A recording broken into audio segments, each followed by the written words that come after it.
Hi everyone, welcome back to my channel. It's Jordan. I hope this year is treating you all well. I don't know where to start with this video.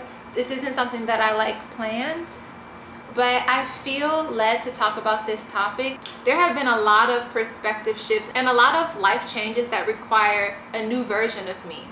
I've learned a lot about myself this year, and I could break this down into different categories and videos, but today I want to talk about obedience and urgency as it relates to what God puts on your heart.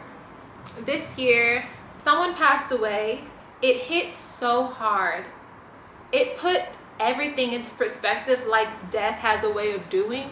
He was the most driven, on purpose person that I have ever met. He passed away at 39. But this death wasn't sad in the sense that there was so much more that he could do, and he was so young, he hadn't lived his life yet, and things like that. There was nothing to be said related to lack of urgency in his life, lack of purpose in his life, hesitation in his life. It was the most moving, impactful realization to sit with, that he lived like tomorrow was not promised. He knew that we don't have all the time in the world. Every day that we have on earth to say something meaningful, show up better than yesterday, make others feel loved, every day that we have a chance to do that is a gift. Living life as though we have all the time in the world, it's a slap in the face to God. Something that I'm realizing is that my purpose in my life, they're interwoven into other people's purpose in life. My lack of urgency is prolonging someone else's purpose. God put something on your heart to do today that will give someone the strength to keep going. It's selfish to live like tomorrow is promised. What is inside of you isn't about you. I read something that shook me to my core because it's convicting. Your purpose is not what you do. It's what happens in others when you do what you do. Living life scared of your own potential is not an option when you realize it's not about you. The passing of this person exemplifies that perfectly. Anyone who he came into contact with, anyone who had an exchange with him, is fired up and inspired because he spoke life into them. He would have told them to pick their head up. We know this about him because he said it. We know he was about execution because he did it. He's so full of life that his energy is more potent now than ever. That is how I want to live my life. When it comes to our gifts and the things that God places on our hearts to do in this lifetime, whether big or small, it's really not about seeing all of the fruits. That's very humbling and a blow to the ego, because a lot of times when we envision ourselves at our max potential, right? It comes with money, it comes with access, it comes with resources, right? Ideally, but I'm realizing, and I love things. Trust me, I love things. Y'all know, I want the money too. But I can't stress enough how potent energy is. It's about planting the seeds, even if you don't live to see the garden. But what's so beautiful is you get the material things as a result of being aligned with purpose. God says, seek ye first the kingdom and his righteousness, and all these things will be added unto you. Answering the call and being obedient comes with the perks, but even if the blessing is that your children's children will be blessed, if the blessing is that you go to sleep at night knowing that you did everything you felt called to do, you overcame your fears and you challenged yourself to show up better than yesterday, that is a win to me. I don't know. It's so fulfilling to be on purpose, to be intentional. I want to pose a question. If you died tomorrow, are you satisfied with what you said today? With what you did today? In which ways are you sleeping on yourself? Do your loved ones know that you love them? Did you write the handwritten letter? Did you send that person those flowers? What is it all for? One thing I can say about this person, you can tell. There's a book, The 7 Habits of Highly Effective People by Stephen Covey. I highly recommend it.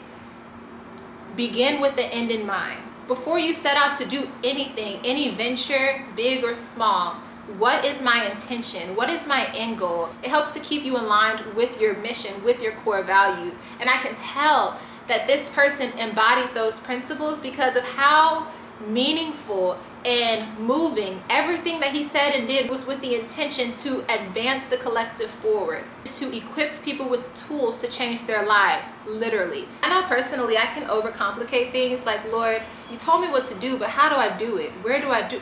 Just do it. Do it today too, because this is what happens when you don't move with urgency. You are not the only person getting these downloads from God. I had to check myself about being salty when someone beats me to something. Sometimes there's a video or something that I want to make, right? And it's so specific and I write about it and I can't wait to film it. Then I drag my feet. I refresh that page, somebody did it. And then now I can't do it because, you know, but they acted with urgency. We are not the only person receiving these downloads. If God put something on your heart, act now. Okay, being in alignment and on a shared frequency, that's a beautiful thing. So whatever, but my point is, if you don't do it, God will plant that idea in the mind of someone who will execute. I want to share a parable that I've heard a couple times growing up. The parables be hitting differently. Okay, this is the parable about the master who entrusted his servants with his property. To one person he gave 1 talent, to one person he gave 5 talents, and to another one he gave 2. So the person with 5 talents went and multiplied his talents to 10, baby. I don't know what he did to do that. The one with 2 talents executed and gained 2 talents more. The one with 1 talent buried his talent out of fear and told the master that he was scared. The master said, "You wicked and slothful servant. You should have invested with the bankers, and I should have come back to reap what was mine with interest."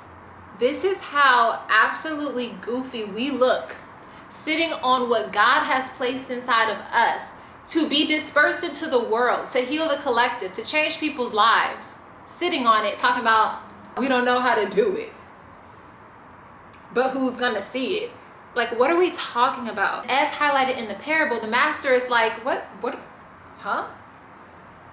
Not only should you have fully maxed out what I have given you, it should have came back with interest. It is in God's will that we prosper. It is in God's will that we are abundant, that we are fruitful, that we are a blessing to others, that everything that we touch multiplies. So operating from a place of lack or fear is insane. It's fear of your own potential. It's fear, what if it does work out? Can I be trusted with this capital? Can I be trusted with this platform? Can I be trusted with this mission? Do you know what I mean? And I just want to remind you today that if God calls you to it, you are more than qualified. We all have different innate abilities and gifts that God has given us to advance us, to prosper us, and to prosper others. And if you step out on faith, the path will be made clear as you walk forward. So I just want to encourage you to walk forward and to live intentionally. This video is dedicated to Darren Walker, who we will miss so much, but it's bigger than you. I love y'all so much. See you in the next one.